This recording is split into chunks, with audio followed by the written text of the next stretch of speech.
How to install our weatherproof pillar TV mount. Using the wrench, remove the 3 nuts located on the back of the VESA plate attached to the mount arm and separate the plate from the end of the arm.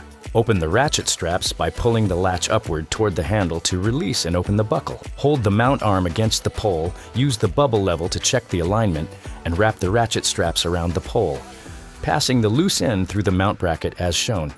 Insert the loose end of the ratchet straps through the opening on the ratchet buckle. Thread the strap through the center of the buckle and pull it out the opposite side. Tighten the strap by moving the ratchet handle back and forth repeatedly until the mount arm is securely fastened to the pole.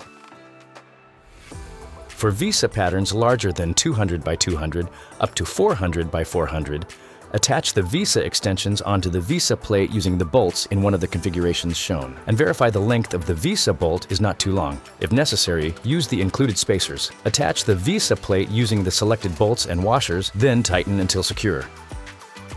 With the screen attached, align the VESA plate with the mounting head on the mount arm. Then reinstall and fully tighten the 3 nuts using the wrench to securely fasten the TV in place. After the TV is installed, check the strap tightness and tighten more if needed. If necessary, use the wrench to loosen or tighten the tilt adjustment bolts on the side of the mount to allow movement or secure the screen at the desired viewing angle. The level can be adjusted by loosening the 3 bolts at the back of the VESA plate. Tighten the bolts back down to secure. Attach the cable management clip onto the mount arm as shown and route the cables through the clip.